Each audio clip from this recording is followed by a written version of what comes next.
Simbora, galera, que hoje é dia de clássico, é clássico vovô, logo mais no estádio Newton Santos, às 6h30 da noite. Botafogo e Fluminense se enfrentam em mais uma rodada de Campeonato Brasileiro e não é qualquer jogo. Por si só já seria especial porque é clássico, mas esse confronto pode valer a liderança do Campeonato Brasileiro. A partir de agora, informações, análises, enfim, tudo o que você precisa saber sobre mais um clássico desta vez. Botafogo e Fluminense, Fluminense e Botafogo.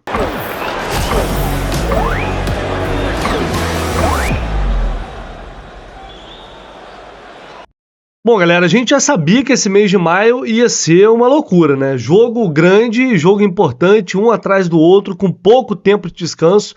E o clássico de logo mais não é diferente, porque ele pode valer a liderança do Campeonato Brasileiro. O Botafogo já está na ponta. Se ganhar, se mantém ou pode se isolar ainda mais. O Fluminense precisa de uma vitória e aí um tropeço do Palmeiras contra o Santos, né? O clássico na Vila Belmiro, né? O Palmeiras precisa de pelo menos empatar, o Fluminense ganhar, e aí o Fluminense assume a liderança do Campeonato Brasileiro nesta rodada. O Botafogo vem fazendo uma grande campanha, a gente sabe disso, mas vem também de duas derrotas, uma para o Goiás no Campeonato Brasileiro e uma no Atlético Paranaense pela Copa do Brasil, uma derrota que eles sentiram bastante porque o Botafogo estava vencendo o jogo por 2-0 e acabou levando uma virada para 3-2. Agora, é um jogo que promete certamente ser muito difícil. O último confronto foi aquela derrota por 1-0 no Campeonato Brasileiro, no Campeonato Carioca, que gerou toda aquela polêmica, né? O pênalti cobrado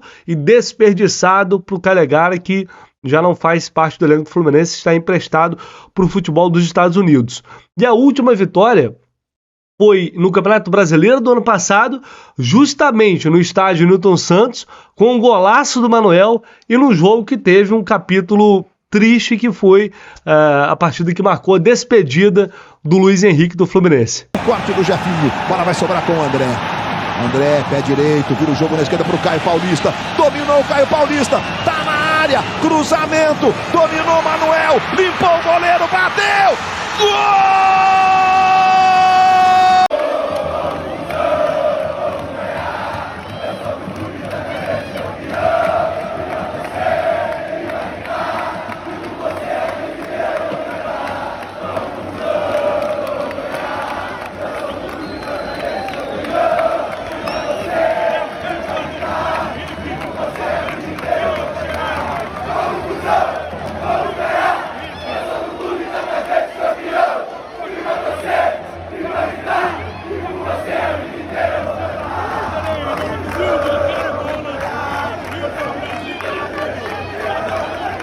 Que saudades desse garoto, volta LH, um dia, né? Um dia ele estará de volta, certamente. O retrospecto recente é bem favorável aí ao Fluminense, nos últimos 12 jogos, são 6 vitórias, 4 empates e apenas 2 derrotas. Ao todo, 143 vitórias do Flu, 118 empates e 126 derrotas. No geral, o Fluminense também leva vantagem nos confrontos diante do Botafogo. E vamos à provável escalação do Fluminense para o jogo de hoje, que é um oferecimento da Bet7k. Se você não conhece ainda, eu vou deixar o link aqui no comentário fixado. É só você clicar e fazer seu cadastro. Só de fazer o cadastro, vocês já me ajudam demais e é muito importante. Essas parcerias mantêm o canal de pé. Por isso eu peço sempre humildemente a quem puder contribuir, chegar junto lá e, claro, né, curtir uma vitória do Fluminense colocando uma graninha no bolso, né? Isso é bom demais. E para esse jogo, a Bet7k tá pagando 2,51 na vitória do Fluminense. Essa odd não tava isso não, tava até mais alta. As casas, de uma forma geral, a Bet7k tá dando ainda um certo favoritismo ao Fluminense, mesmo o jogo sendo no Newton Santos.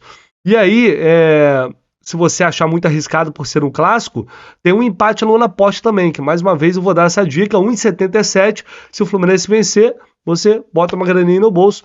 Se empatar, tá anulado, portanto não vale o seu palpite. Então vai lá, faz a sua fezinha, aproveita esse jogo do Fluminense, aproveita que é clássico, dá o seu palpite para comemorar essa vitória e ainda botar uma graninha no bolso, patrocinado aí pela Bet7k. Vamos lá, o que a gente tem de novidade ou o que a gente pode ter de grande novidade para esse jogo?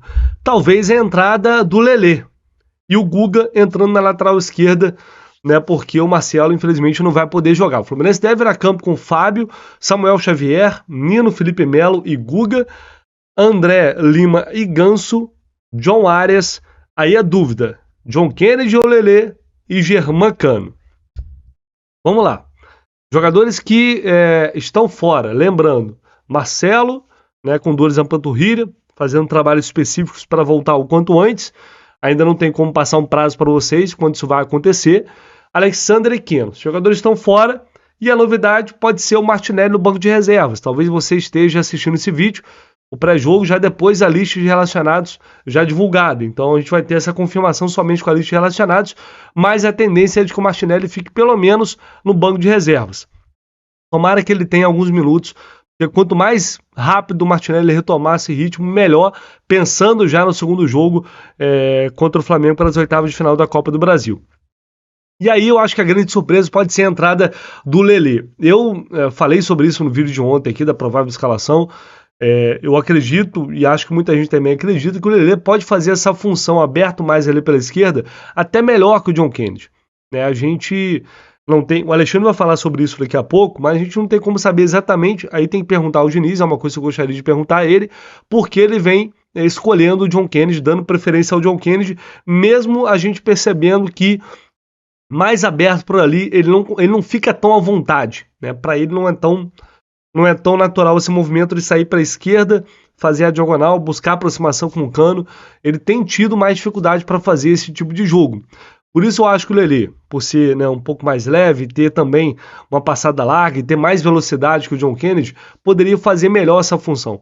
Tomara, eu estou torcendo sinceramente para que o Diniz dê uma oportunidade ao Lelê, para que ele possa começar um jogo, ter mais tempo em campo. Ultimamente ele tem tido pouca minutagem, né? Talvez é uma oportunidade de ele mostrar valor, dele tentar se firmar ali nessa função enquanto o Keno não volta. Então eu confesso que eu gostaria muito de ver o Lelê começando o jogo desta vez. E aí tem a garotada, né? O Isaac, para entrar no segundo tempo, vem se destacando. Chegou até a possibilidade de entrar no Fla-Flu, mas é aquele negócio, né? A gente quer a garotada jogando, mas aí tem o John Kennedy no banco. Aí vou botar o Isaac e o John Kennedy não entra. Tem sempre essas questões. Mesma coisa no meio de campo, né? Tem o Wallace, mas aí o Lima não cansa nunca. André, pô, não precisa nem falar, né? Então fica um pouco mais difícil para esses garotos entrarem no time, porque os jogadores que atuam nessas funções geralmente são muito consistentes. Mas pode ser também, quem sabe, um momento aí em breve. Como eu falei, o Edinho vem se destacando muito, renovou o contrato e a tendência é de que ele tenha alguma chance aí em breve. Vamos ver qual será a decisão final do técnico Fernando Diniz, mas confesso que eu gostaria muito de ver o Lelê, não sei vocês, mas agora eu vou chamar o Alexandre Vasconcelos com uma análise tática desse confronto e muitas informações, análise desse Botafogo que vai enfrentar o Fluminense. Fala aí, Alexandre. É isso, Vitor Lessa, amigas e amigos tricolores, vamos pro nosso mapinha tradicional para analisar o Fluminense para esse confronto contra o Botafogo no Newton Santos amanhã. Aqui a gente vê a escalação tradicional com o Guga esperado no lugar de Marcelo, na lateral esquerda, fazendo, assim como fez contra o Flamengo, a lateral, um lateral que vai jogar provavelmente mais por dentro. O Lima deve fazer o meio de campo ao lado de André e Ganso. Nessa partida eu vejo o Lima sendo mais exigido ainda como um segundo homem de meio de campo, fazendo a cobertura da área com o André. E eu vou explicar por quê na análise do Botafogo. Também camisa 10 Ganso flutuando mais, assim como o John Arias, fazendo o lado direito, mas também flutuando para construir o jogo na esquerda. E eu vou explicar também porque eu espero muito que isso aconteça. E no lado esquerdo, a dúvida entre Lelê 99 e o 9 John Kennedy, para se aproximar de Germán Cano na construção das jogadas ofensivas. Eu acredito que o Diniz vá de John Kennedy, um jogador que vai, obviamente, se aproximar do Cano, ora aparecendo no comportamento de segundo atacante, ora tentando fazer a construção pelo lado, onde ele não é tão natural nesse movimento. Já o Lelê, que seria a minha escolha, não acredito que vai ser a do Diniz, é um jogador de mais velocidade, que funciona mais com um jogo direto, para explorar contra-ataques, e o Botafogo vai oferecer essas oportunidades na partida. E só que o Lelê ainda não é, como a gente vem dizendo, alfabetizado no dinizismo, um jogador que não fez categoria de base formal em clubes tradicionais de terem qualidade em formação, um jogador que jogou várzea também até uma certa idade, então ele tem um pouco mais de dificuldade para leitura de jogo e alguns refinamentos técnicos. Eu acredito que ele vai chegar lá, tá? Mas nesse momento, minha leitura de fora é de que esse é o motivo do Lelê não ter tido mais oportunidade de começar as partidas, mas sim entrar no contexto do jogo para tentar fazer mudanças, e eu acho que é isso que vai acontecer contra o Botafogo. Este Botafogo, que atua num 4-3-3 muito vertical, a gente vai ver nos números aqui que eu separei pra gente analisar, aqui embaixo, usando as fichinhas dos jogadores para nos ajudar. 4 números ofensivos e 2 defensivos pra gente entender esse Botafogo. Eu fiz uma análise dos últimos 11 jogos do Botafogo, onde o clube fez 23 gols e sofreu 9. Nesse período teve 2 empates e 2 derrotas. Além de 2 empates e 2 derrotas, 7 vitórias. Dos 13 gols de bola rolando, 10 foram de bola parada, 9 dos 13 gols foram com os pés. Jogadas que foram construídas e com a finalização, o gol sendo feito com os pés. Desses mesmos 13, 7 foram em situações de contra-ataque, ou seja, a maior parte dos gols de bola rolando, muito fruto desse futebol direto do Botafogo. 5 dos 23 gols foram de pênalti, um time que, por ter muita velocidade e força, procura choques dentro da área, o que ocasionalmente gera pênalti. Não teve nenhum pênalti a favor contra-se em 23 nesses 11 jogos, mas teve 5 pênaltis a favor nesses 11 jogos. 10 dos 13 gols construídos com a bola rolando foram por baixo. E o time do Botafogo ele não procura usar muito a lateral do campo. Ele ataca muito por aqui, ó, centro da área e as diagonais aqui, o que a gente chama de meio espaço, que é aquele espaço entre o lateral e o zagueiro. Por isso o Lima vai ser muito importante fechando a entrada da área e obviamente os laterais jogando mais estreitos, que pelo menos isso já é natural no sistema do Diniz. O time preferir jogar mais estreito e fechado no momento defensivo. Isso vai ser muito exigido nessa partida.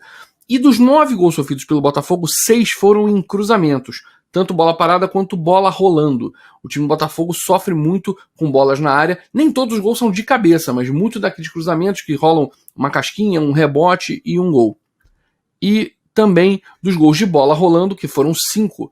4 foram pelo lado direito, que é o lado também que o Botafogo cria mais chances ofensivas.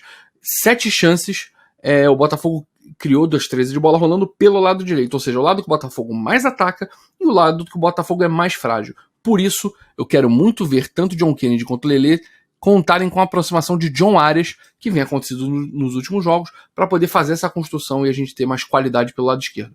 É isso? Concordou? Tem observação adicional? Alguma correção? Me dá um toque. Fala aqui nos comentários no canal do Lessa, mas também me procura lá no @mvasconcelos pra gente conversar mais um pouco. Valeu, meu amigo. Sempre com análise muito importante, trazendo números também para a gente possa entender melhor, né? Não só o Fluminense, mas também os adversários. E por falar em adversário, vou chamar meu amigo Thiago Franklin, lá do canal do TF, com informações do Botafogo para esse jogo. Como é que chega esse alvinegro comandado pelo técnico Luiz Castro? Fala aí, TF. Lessa, tudo bom, meu amigo? Falar um pouquinho sobre o Botafogo pra vocês. Primeiramente, parabéns pelo canal, cara, só cresce, você é merecedor de tudo que tem acontecido contigo. O Botafogo amanhã tem ali desfalques, né? Tem o Segovinha, ponta, que ele teve uma lesão na mão, passou por uma cirurgia. Ele é reserva, mas o reserva muito utilizado pelo técnico Luiz Castro, e ele está fora da relação. Além dele, Danilo Barbosa, que se machucou contra a LDU, é uma ausência que será de um grande tempo em relação ao Botafogo, e com isso, o Marlon Freitas, jogador que foi até revelado pelo Fluminense, que fez boas atuações pela equipe do Atlético Goianiense, será o titular ali, provavelmente, né? A gente não sabe qual Botafogo vai a campo, porque o técnico Luiz Castro ele tem rodado muito o elenco, e roda em jogos que a gente espera que ele não rode. Então, a gente não tem como prever qual Botafogo que vai enfrentar a equipe das Laranjeiras amanhã. Muito possivelmente, eu acredito que o Botafogo não fuja de Perry, de Plácido ou Rafael, aquele que foi revelado pelo Fluminense, Adrielson, Cuesta e Marçal, que ficou fora do jogo contra o Atlético Paranaense, Marlon Freitas, que entrou na segunda etapa, aí vem uma dúvida, Gabriel Pires ou Tietê, Eduardo um pouco mais à frente, nas extremas, Júnior Santos, e do outro lado, Vitor Sá, e no comando de ataque, o Tiquinho Soares, que é o principal jogador do Botafogo nesta temporada. Expectativa de um público ali de pelo menos 25 mil pessoas no estádio Newton Santos, e o Botafogo, se vencer o Fluminense, seguirá na liderança do Brasileirão. Lessa, tamo juntos, meu amigo. Fica com Deus. Valeu, irmão. Tamo junto. Sucesso aí pra você também. Vamos que vamos, então, seguindo aqui pra gente ir fechando esse pré-jogo com a arbitragem. Apita o jogo Braulio da Silva Machado, árbitro do quadro FIFA. Também do quadro FIFA, auxiliar número 1, Bruno Bosquilha, auxiliado também pelo Thiago Americano Labes, que vai ser o auxiliar número 2. O árbitro de vídeo será o Rodrigo D'Alonso Ferreira. Bom, O Braulio apitou a estreia do Fluminense contra o América, lá em Minas, vitória do Fluminense por 3-0, fez um jogo ok. Mas ele é aquele árbitro, lembra? Do spray de pimenta? Só eu tô sentindo o spray de pimenta, Maracanã inteiro, ninguém tá sentindo, só o Braulio sentiu o spray de pimenta. Pois é, aquele jogo contra o Palmeiras, ano passado, né? Foi um jogo que teve algumas polêmicas ali, e a grande polêmica já neste ano, a vitória do Botafogo, aliás, a classificação do Botafogo contra o Sergipe pela Copa do Brasil. O Botafogo sofreu para eliminar o Sergipe, o jogo teve mais de 10 minutos de acréscimo, confusão depois no final do jogo, inclusive com o Braulio sendo agredido por membros da diretoria do Sergipe. Aquele foi um jogo muito polêmico. Então é um árbitro que oscila demais. Ele faz alguns jogos ok, alguns jogos bons, outros muito ruins. Então a gente não sabe o que esperar do Braulio. A gente está de olho, Braulio. Tomara que ele faça uma arbitragem decente hoje. Tende a ser um clássico pegado. O time do Botafogo é um time muito forte fisicamente, é um time que vai para o embate, tem um jogo vertical de velocidade, então assim, aumenta a possibilidade de a gente ter faltas aí. Eu acho que vai ser um jogo bem movimentado, bem pegado, então será fundamental que o Braulio tenha uma boa atuação. Tomara que não tenhamos polêmicas, já chega o que aconteceu na última terça-feira. É isso, o retrospecto geral dele aqui, né? São 11 jogos, 5 vitórias, 2 empates e 4 derrotas. Esse é o retrospecto do Braulio, ligeiramente favorável aí quando ele apita jogo do Fluminense. Transmissão de hoje somente pelo canal Premier e, claro, pós-jogo aqui no canal do Lessa, com todas as informações direto do estádio Newton Santos, com entrevista, zona mista, coletiva, análise aqui ao lado de Alexandre Vasconcelos e Renan Reis, o Laranja Tricolor, como vocês já estão acostumados, e voltar ao Newton Santos ou ao Engenhão, para quem preferir. Salão de festa do Fluminense, né? Logo mais estaremos juntos lá. Valeu, galera!